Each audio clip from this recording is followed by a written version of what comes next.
Bueno, mi nombre es Yuri Paz, ya tengo 42 años y soy de acá, de San Salvador directamente.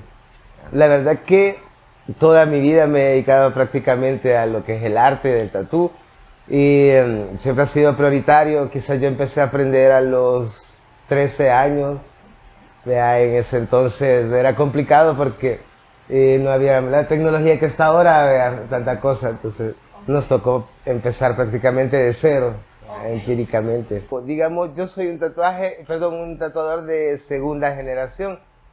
Ya había primeras generaciones, vea, que digamos que fueron como los pioneros en El Salvador, vea, del arte.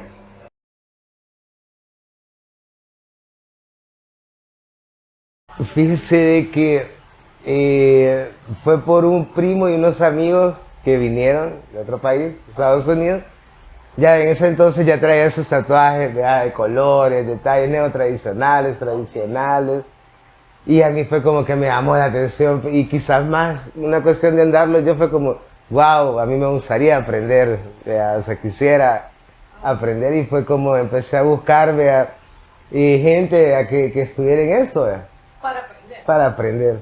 La verdad nunca me imaginé que se podía hacer como arte o dibujos en la piel, por decirlo así. Entonces me llamó la atención, o sea, fue como que yo quisiera hacer eso, o sea, ¿cómo se hace eso? Fue eso de querer aprender.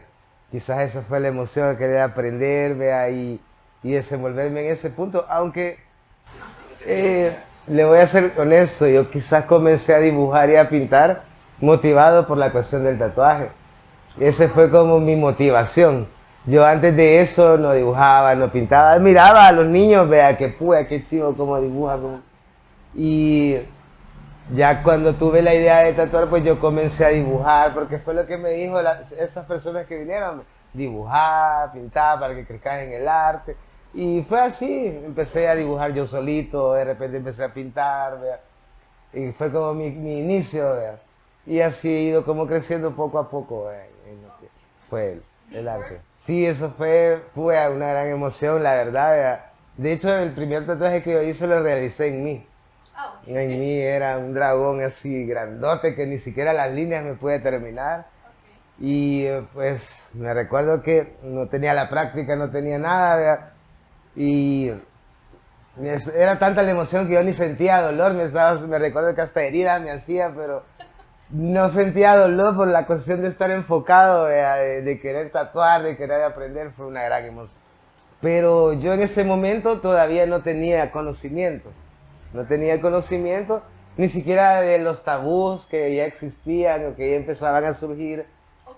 de cómo se miraba aquí en el país, prejuicios. Ok. No tenía, o sea, yo en ese momento fue bien inocente, bien inocente. Fíjese que me fui dando cuenta, vea, en ese momento, y por lo menos habían dos estudios de tatuaje bien fuertes para ese entonces que estaba en Metrocentro, que era Giro Shop, y estaba el Rinconcito, empezó primero Giro Shop, después Rinconcito, y empezaron a tatuar, estaba Pajía, así se le llama, o Alfonso Lara, ¿verdad? Y Carlos Canales, que digamos que eran los más conocidos. De hecho, Carlos Canales fue el primero en hacer una expo tatuaje aquí en el país. ¿Ya? Entonces, quizás fueron las primeras personas a las que me empecé a acercar. Y luego conocí a otras, ¿ya? Y pues me fui dando cuenta que habían muchos ya artistas acá. Ok. La primera expo tatuaje en el país y fueron aproximadamente unas 14 personas, 14 15 personas ya que empezaron a demostrar el arte y fue en la luna, Casa de Arte. Ya. Ok. Se llenó un poquito, ya. Digamos que pudieron haber andado que unas 60 70 personas y quizás los artistas llevaban a su gente también, vea, llevaban a sus amigos, a los clientes, se miraba bastante gente, pero en realidad no tenía tanto auge, vea, Ok. como pueden tener hoy en día.